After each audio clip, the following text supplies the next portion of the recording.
아마 그 현장에서 정부의 무도한 공영화 또는 그 획일적인 규제 때문에 화가 많이 나셨을 건데, 구체적인 사안은 토론에서 현장에서 일하시는 분들이 자세히 말씀을 드릴 거고, 저는 좀 큰 그림에서 우리가 장기 요양 또는 노인 문제를 어떻게 봐야 될 것인가 하는 것에 대해서 말씀을 드리도록 하겠습니다. 넘기시고요. 첫 번째, 우리나라의 고령화, 인구 구성의 변화가 앞으로 우리 경제 또는 우리의 삶의 마지막 부분에 어떤 영향을 미칠 건지 한번 보도록 하겠습니다. 우리나라가 오랫동안 OECD 국가 중에 자살률 1위 국가로 알려져 있었고, 최근에 라트비아라고 하는 동구 유럽의 국가가 OECD에 합류하면서 우리보다 자살률이 높아서 한 2, 3년 전서부터 OECD 2위 국가가 됐습니다. 한번 보시죠. 지금 저 보여드리는 거는 OECD 국가들의 몇 년 전에 나이별 자살률인데, 저 위로 쭉 치솟은 게 대한민국의 나이별 자살률의 모습입니다. 우리는 그 젊고 예쁜 배우들이 죽는 거가 신문에 많이 나오니까 우리나라 자살률을 젊은 사람들이 하는 것처럼 착각하고 있지만, 사실은 노인들이 가장 많이 죽는 사회고요. 특히 이 할아버지들이 할머니보다 2배 이상 많이 죽는 그런 나라입니다. 그 자살률이 언제부터 증가하는가, OECD의 범위를 벗어나기 시작하는가를 보면 55세부터입니다. 그러니까 우리나라에서 좋은 직장이라고 알려진 직장에서 물러나는 나이, 퇴직하는 나이서부터 자살률이 올라가서 그 75세 이상의 고령자들이 다른 연령층에 비해서 압도적으로 많이 자살을 하는 그런 나라가 되어 있습니다. 이 문제가 지속된 지가 상당히 오래됐습니다. 그렇지만 우리 사회는 이 문제에 대해서 그 해결책을 찾지 못하고 지금까지 유지되고 있죠. 2년 전에 저희 장인 어른이 91세에 돌아가셨습니다. 저희 어머님이 문상을 오셨는데, 저희 어머님은 지금 85세입니다. 근데 우리 장인 어른이 그 이틀 앓다가 돌아가셨어요. 잘 거동하시다. 근데 우리 어머님은 오셔서 저희 장인이 돌아가신 거를 슬퍼하신 게 아니라, 나도 저렇게 죽었으면 좋겠다라고 하는 걸 되게 부러워하시는 모습을 봤습니다. 우리는 9988-234 이런 얘기를 많이 합니다. 99세까지 팔팔하게 살다가 2, 3일 아프다가 죽었으면 좋겠다, 이런 희망을 갖죠. 사실은 그런 분들은 거의 없습니다. 우리 통계로 보면 우리나라가 그 평균 수명이 수없이 많이 늘어났음에도 불구하고 건강 수명은 잘 늘어나지 않고, 건강 수명이 허용되는 데까지 일을 하는 나라로 되어 있습니다. 그래서 대부분의 사람들은 죽기 7, 8년 동안은 상당히 장애 상태로 살아야 되는 그런 나라입니다. 넘어가시죠. 우리 사회가 앞으로 이 고령화 때문에 어떤 문제가 될 건가는 저 인구 구성 그래프를 보시면 됩니다. 60년대 일하는 사람은 적고 애들은 많은 사회에서 지금 베이비 부모가 일을 많이 하고 애들은 없고 노인도 별로 없는 사회가 됐습니다. 그렇지만 지금 베이비 부모가 제 나이대인데 한 5년 후면 다 고령 인구로 진입을 하게 되면 일하는 사람보다 이제 고령 인구가 훨씬 많은 사회로 돼서 우리나라 경제에 상당한 부담을 줄 것으로 알려져 있습니다. 어느 정도 될 거냐? 지금 고용 구조를 바꾸지 않고 2050년을 가면 일하는 사람은 전 국민의 36%고 그 고령 인구가 38%가 돼서 일하는 사람보다 고령 인구가 더 많은 사회가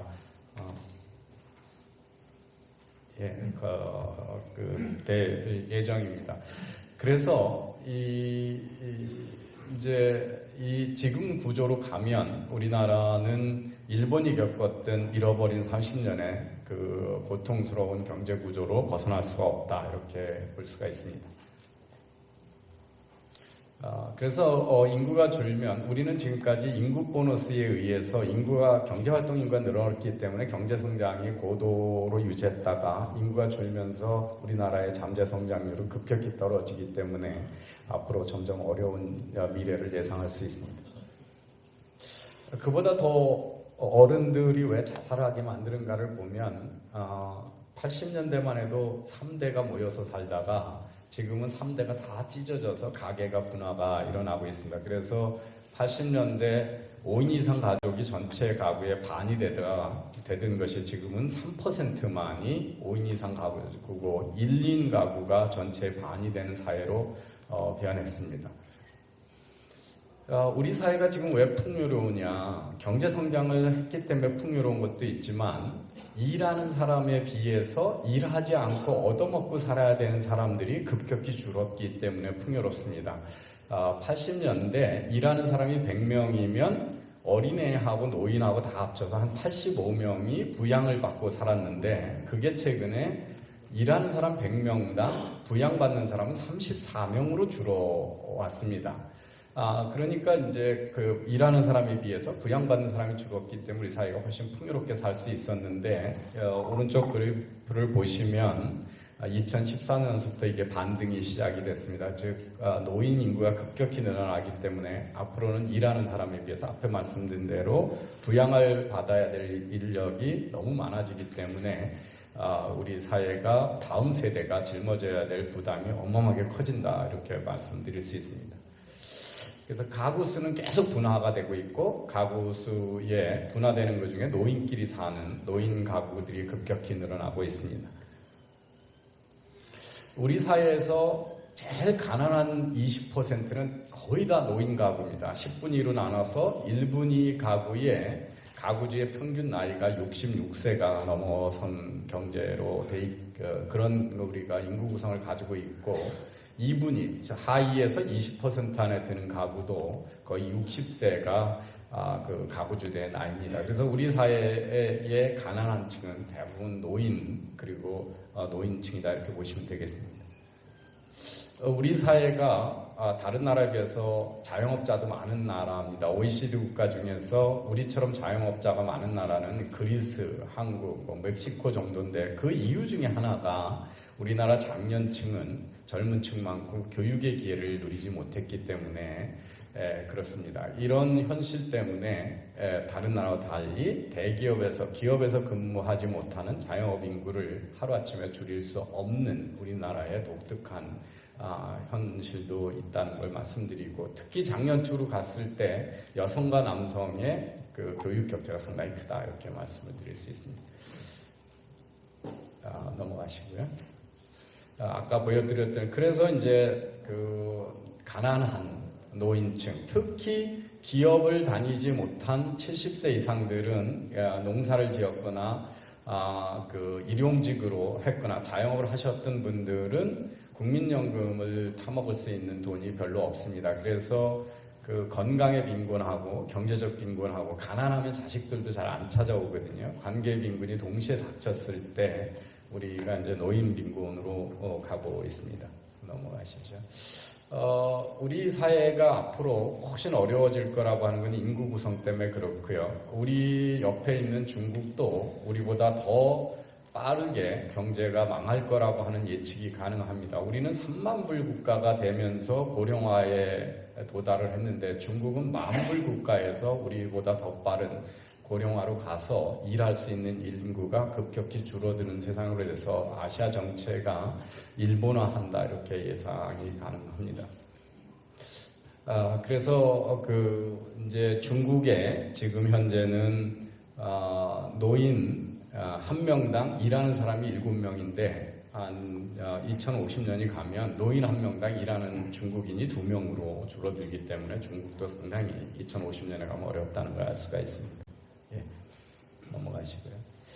자, 그러면 이거 노인이 늘어나고 일하는 사람이 줄어드는 사회가 어떤 사회인가를 조금 보시면요. 넘어가시죠. 우리나라의 최근에 최저임금을 많이 올렸으면 인건비가 올라갔으니까 물건값이 올라가야 되는데 물건값이 안 올라갑니다. 그 이유가 뭐냐면 수요가 줄고 있기 때문에 소비들을 안 하기 때문에 물건값을 못 올리는 거예요. 그게 이중 거죠. 그래서 우리나라의 그 공산품의 제품 가격이 전년에보다 계속 떨어지고 있는 현상이 2012년서부터 지속적으로 나타나고 있습니다. 그만큼 돈들을 안 쓰고 미래가 불안하기 때문에 이제 안 쓰고 있다는 거거든요. 보시면 집에서 벌어 들어온 가처분 소득 중에 소비를 얼만큼 하는 걸 보면 2011년서부터 2019년까지 지속적으로 내려가고 있습니다. 그래서 소비 부진이 우리나라에 상당히 많다. 이 얘기는 뭐냐면 노인 인구가 많아지면 당연히 돈을 아껴서 쓰게 됩니다. 가지고 있는 재산 중에 내가 몇 살까지 살지 모르잖아요. 근데 어느 정도로 이상한 세상을 우리가 살고 있냐 보면 이탈리아에서 퇴직연금을 국민연금이죠. 국민연금 같은 연금을 82년부터 지금까지 타먹는 사람이 70만이 넘었었습니다. 그 얘기는 뭐냐면 38년째 연금을 타먹는 사람이 70만이 넘었다. 그러니까 자기가 불입한 것보다도 훨씬 긴 기간을 우리가 연금을 타먹고 살아야 되는 정도로 장수하는 사이에 접어들었다고 하는 거죠. 그건 축복입니다. 우리가 오래 사니까 다 옛날에 오래 살고 싶고 건강하게 살고 싶죠. 그런데 이제 그 돈을 누가 되느냐의 문제가 심각하게 되고요. 한 집에 애 하나씩밖에 안 나니까 집을 2채씩 상속받는다. 그래서 집 사지 말라 이런 얘기 많이 합니다. 그런데 부모로부터 집을 몇 살에 상속받냐고 보면 80이 넘어서 상속받게 됩니다. 그래서 의미 없죠. 애들은 다 큰데 그때까지 빈집에 살 수 없잖아요. 그래서 김대중 대통령 때만 해도 카드를 많이 쓰게 해서 경기를 활성화시켰습니다. 근데 요즘은 이 금리를 내려도 소비를 일으키지 않는 이유가 노인이 늘어났기 때문에 그렇습니다. 노인이 전체 금융자산의 65%를 60세 이상이 가지고 있습니다. 그렇게 되면 금리를 통해서 먹고 살려고 했던 분들은 사실은 소득이 줄기 때문에 소비를 안 하고 그래서 옛날에 없었던 현상이 나타나게 됩니다. 넘어가시고요. 우리나라의 그 경제활동 인구는 이미 줄어들기 시작을 했습니다. 그래서 이 노인 문제는 그냥 부양을 어떻게 할 건가 아니니까 우리나라가 경제 성장을 계속하려면 노인도 건강하신 분들은 일을 하게 해줘야 하고 일이라고 하는 거는 반드시 그 생계를 유지하기 위해서 억지로 하는 게 아니라 일을 할 때 우리가 건강하고 사회에 기여하고 노화가 덜 되고 행복한 삶을 살 수 있습니다. 그래서 억지로 하는 일이 아니라 건강하게 할 수 있는 기회를 확대하지 않으면 우리 사회는 이 줄어드는 경제활동 인구를 감당할 수가 없습니다. 그래서 이 노인의 문제 중에 하나는 우리가 복지 비용을 어떻게 감당할까의 문제도 있지만 노인들이 어떻게 잘 늙고 잘 죽을 수 있는가의 노인의 복지 관점에서라도 경제나 사회에 기여할 수 있는 기여를 자꾸 확대해야 되는 문제가 있다. 요즘 60대, 70대가 저희 할머니는 우리 어머님이 시집 왔을 30대부터 이미 은퇴해서 사셨었는데 여러분들은 그때 60대에 비하면 지금 60대는 청년과 같기 때문에 그렇습니다. 그래서 우리나라의 노인 빈곤율 높다는 건 너무 잘 아실 거고요. 넘어가시죠. 그런데 이제 우리나라가 그 학력의 격차가 세대 간에 너무 커서 다른 나라 100년 이상의 산업화를 천천히 진행한 나라하고 달리 우리나라 장년층은 교육을 충분히 못 받았기 때문에 이 디지털 기기를 쓰거나 스마트폰을 쓰거나 그걸 통해서 금융을 하거나 이런 데서 세대 간의 격차가 다른 나라에 비해서 급격히 크다. 보시면 20대는 디지털 기술을 전 세계에서 제일 잘 쓰는 나라고 그리고 55세에서 65세 사이는 가장 낮은 나라여서 이 디지털 기술에서도 다른 나라에 비해서 격차가 가장 큰 나라다. 이런 우리나라의 독특한 구성의 변화가 있기 때문에 이분들이 변화하는 디지털 세상에서 살게 하려면 정부가 이런 분들한테 그 기술을 가르쳐줘야 되고 그걸 배우면서 즐거움을 느낄 수 있는 사회로 빨리 전환이 돼야 된다는 걸 말씀드릴 수가 있습니다. 임시직 나쁜 일자리는 지금 노인들이 다 하고 있어서 보시면 여기 임시직 일자리 6개월 이하의 짧은 일자리의 나이별 비용을 보면 이 OECD는 나이가 들어갈수록 그게 주는 데서 우리나라는 나이가 들어갈수록 높아져서 우리나라의 나쁜 일자리를 지금 어른들이 담당하고 있는 것은 이 다른 나라하고 독특한 교육 격차가 존재한다는 걸 말씀을 드리고요. 그래서 국민연금은 이대로 가면 2040년서부터 큰 적자로 전환해서 이제 2080년쯤 가면 완전히 고갈, 2065년 정도 되면 완전히 고갈돼서 지금 세대는 열심히 국민연금을 냈는데 지금 베이비 부모가 끝날 때 되면 줄 돈이 하나도 없어서 국가 재정이 어마어마한 적자로 돌아갈 것으로 그렇기 때문에 이 문제도 노인들 문제하고 같이 우리나라의 큰 국가적 문제로 곧 부각을 한다 이렇게 이해하시면 되겠습니다. 넘어가시고요. 자, 그러면, 제가 이제 앞에서 많이 말씀들을 하셨어요. 국가가 모든 걸 다 하면 어떻게 되냐. 얼마 전에 2018년에 세계 행복보고서가 나온 게 있습니다. 그런데 우리나라하고 일본이 국민 수준에 비해서 다른 나라에 비해서 행복 수준이 낮은 편에 속합니다. 근데 원인이 뭐냐. 우리는 복지가 낮아서 행복 수준이 낮다고 생각하는데 우리하고 일본이 다른 나라에 비해서 행복하지 않은 이유의 한 45%가 선택의 자유가 없다는 겁니다. 억지로 획일화된 걸 너무 강요를 많이 당하는 거예요. 애들은 학교 가기 싫은데 다 과외를 해야 되고 뭘 획일적으로 강요하는 사회죠. 그런데 이번 정부는 어떻게 되나요? 그 획일적인 걸 더 강화하는 쪽으로 국가가 모든 걸 다 하겠다고 그러니까 점점 우리 국민은 행복하지 않은. 여러분, 최근에 문재인 대통령이 북부 유럽을 갔습니다. 거기가 복지가 좋아서 행복하다고만 생각을 하시면 복지 높은 다른 나라도 많이 있습니다. 일본도 복지 높습니다. 그런데 왜 크게 다르냐 보면 남이 다르게 사는 모습에 대해서 다 인정을 한다는 데서 큰 차이가 있는 거거든요. 그래서 그 국가가 획일적으로 했을 때 얼마나 우리 국민의 행복에도 큰 문제가 있다는 말씀을 드리고요. 자, 또 수많은 문제가 사회적 문제가 있습니다. 그 중에 노령 문제가 큰 문제고요. 넘어가시고요.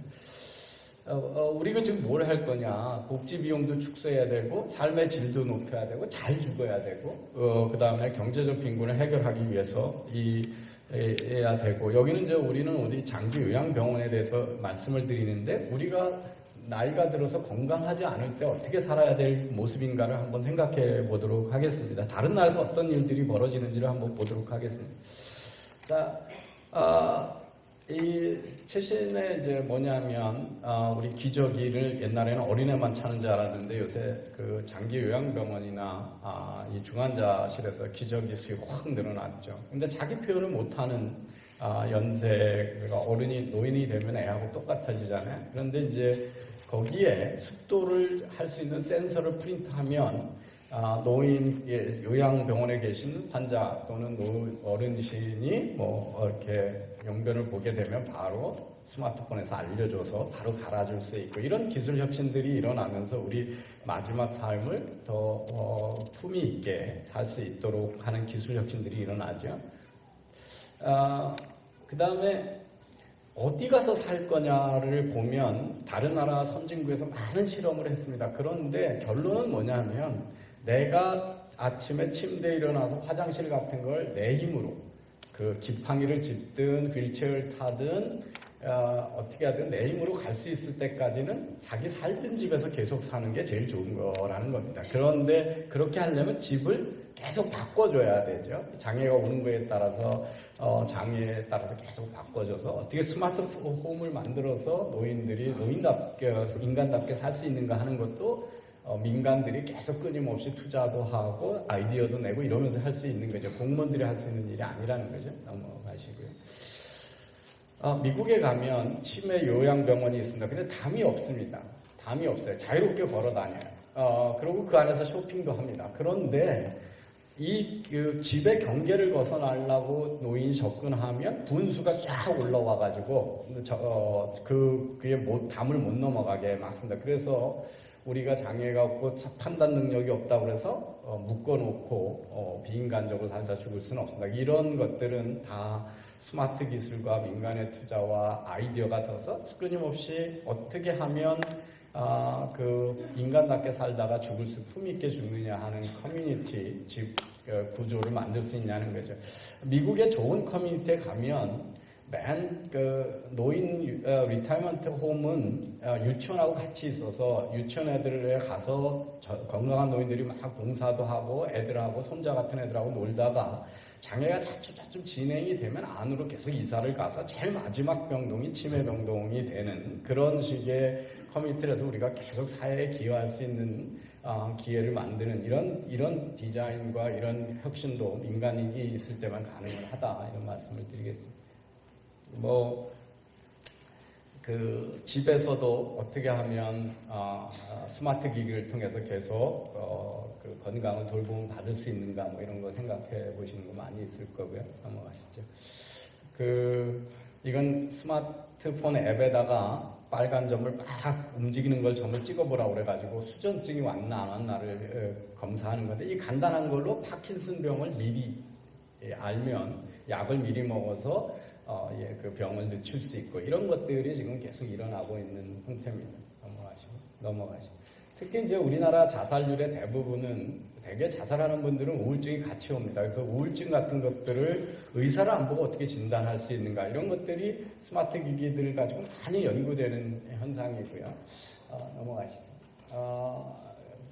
다 그런 연구를 많이 있고요. 특히 이제 여러분 요새 스미싱 같은 거라 그래서 인터넷으로 전화 걸어가지고 딸이 납치됐으니까 검찰청인데 돈 보내세요 이런 것들 많이 하잖아요. 그래서 노인들이 나쁜 놈들한테 사기를 많이 당하는데 미국 같은 데 보면 크레딧 카드를 주는데 노인이 자기 판단 능력이 떨어진 분들을 신용카드를 주는데 꼭 생활하는 데 필요한 상품만 살 수 있고 갑자기 몇백만 원짜리, 몇천만 원짜리 살려고 그러면 아들한테 전화가 자동으로 가는 스마트 카드, 신용카드 같은 것들이 나와서 노인들이 나쁜 놈들한테 사기를 당하지 않게 하는 그런 핀텍 회사들도 만들어지고 있습니다. 우리 전화를 걸었는데 현금을 이쪽 검찰청 통장으로 옮기라 이런 전화가 오면 전화기가 요새 인공지능이 있어 자동 감지해서 그런 건 아들들한테 딸들한테 포워딩 해주고 이렇게 하고 이런 것들이 민간이 새로운 걸 만들어서 노인들을 보호해줘야 되는 그런 사회가 되고 있다 이렇게 말씀드리겠습니다. 앞으로 젊은 사람이 노인을 하나씩 붙어서 우리 지금 사회복지사 같이 노인들을 다 돌보면 일하는 사람보다 노인이 더 많은데 온 국민이 노인 돌봄으로 다 쓰게 되잖아요. 그러면 우리 사회는 누가 생산을 하겠어요? 그러면 앞으로 이제 로봇이 집에서 돌아와야 되는데 어떤 로봇을 만들어야 거부감이 없냐 뭐 이런 연구들도 지금 이루어지고 있습니다. 저는 국가가 통제하는 거에 대한 환상을 빨리 버리는 게 중요하다. 제가 노인들이 사는 영국의 은퇴 아파트를 갔습니다. 그런데 영국이 어떤 실험을 하냐 하면 주택공사가 획일적으로 관리하는 돈을 사실은 노인들한테 주고 이 돈을 절약을 하는 것들은 당신들이 마음대로 써도 좋다. 이렇게 해놓고 노인들한테 사회적 기업을 만들어서 자율권을 주면 노인들이 가난한 노인들인데 신나서 뭐를 하냐면 우리가 어떻게 하면 비용 줄이고 하고 아파트가 더 안전하게 해놔가지고 갔더니 자기네 돈으로는 절대 불가능한데 공무원들하고 달리 스스로 관리하는 아파트를 만들어가지고 올 연말에 지중해로 크리스마스 휴가를 갈 돈이 남겼다 그러면 돈을 쓰는 자유도 있지만 그 아이디어를 내느라고 계속 커뮤니티가 모이게 되는 거죠. 노인들이. 그런 것들을 해서 정부가 하는 공무원들의 획일적인 사회를 벗어나는 실험들을 유럽에서 많이 하고 있다는 거죠. 자, 넘어가겠습니다. 그냥 넘기겠습니다. 시간이 넘어서 쭉 넘어가시죠. 더 넘어가시고요. 다음 챕터까지 그냥 넘겨주세요. 그래서 우리가 관심을 가져야 되는 것은 우선 자유시장 경제에서 여러분이 투자한 그거는 여러분의 재산권이기 때문에 병원도 이걸 정부가 조금 지원금이 있다고 다 통제하는 거는 우리나라의 시장 경제의 기본 원칙을 어긋난다는 거 하고요. 관료주의는 절대 혁신을 만들지 못합니다. 최근에 그 정부가 그 고용안정기금이라고 최저임금 올려놓고 쓰라고 정부 돈을 줬더니 뭐 500억 이상이 딴 데로 샜다는 얘기가 나왔죠. 그게 정부다라고 하는 거죠. 그래서 그리고 관료주의는 여러분이 애정을 갖고 하는 병원, 노인들을 어르신으로 돌보고 부모처럼 돌보려고 하는 사랑을 대체할 수가 없습니다. 절대 정부의 관료주의는. 그래서 사랑과 혁신의 관점에서도 당연히 정부가 획일적으로 하려고 하는 국영화 정책은 반드시 막아져야 된다 이런 말씀을 드리면서 우리가 생각하는 그 미래의 고령화 사회는 그것이 산업이 돼야 되고 그것이 돌봄의 대상이 아니라 노인들이 생산활동에 참여하는 사회가 돼야 되고 자기가 죽은 사람이 아니라 품위를 가지고 인생을 마무리하는 사회가 위해서 수많은 혁신과 민간의 창의성과 사랑이 필요하다 이런 말씀을 드리면서 마무리하겠습니다. 감사합니다.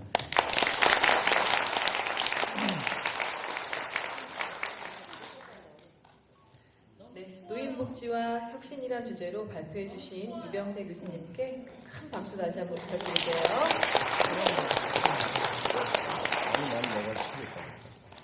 다음은 정부가 제시한 장기요양 기본 계획 제정이란 주제의 발표를 대한장기요양 한림원 회장님이신 황철 회장님께서 발표해 주시겠습니다. 황철 회장님 나오시죠.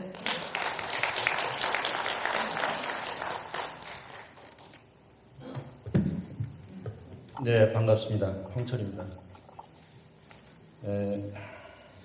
15분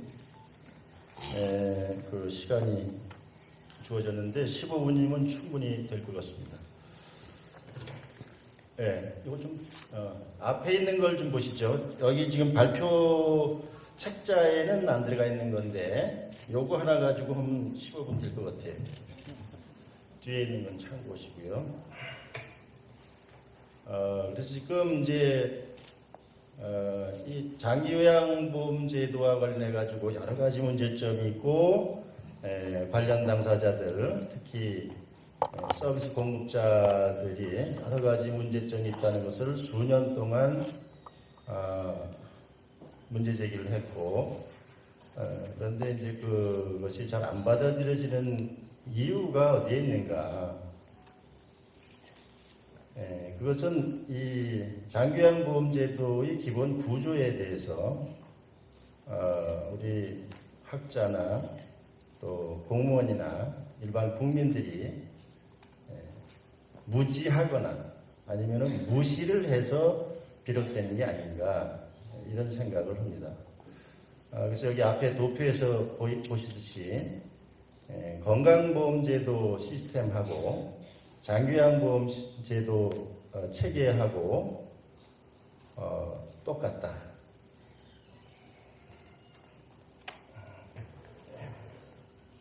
그래서 의료기관이 있습니다. 의료기관은 의료법에 의해서 설치를 하고 그 돈 관계하는 것은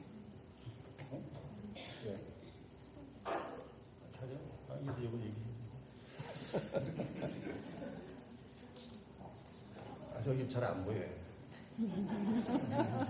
그래서 얼굴 잘 나오게 하라고 어쩔 수 없이 켜겠습니다.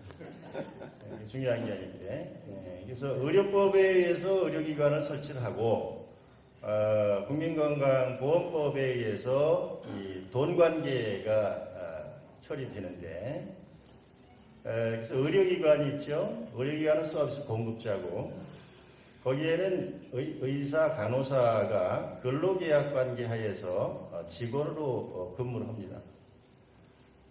그러면 이 의료기관은 환자한테 의료 서비스를 제공을 하죠. 그럼 환자는 그 서비스를 제공받은 대가로 돈을 줘야 됩니다. 공짜가 없으니까. 그런데 100원짜리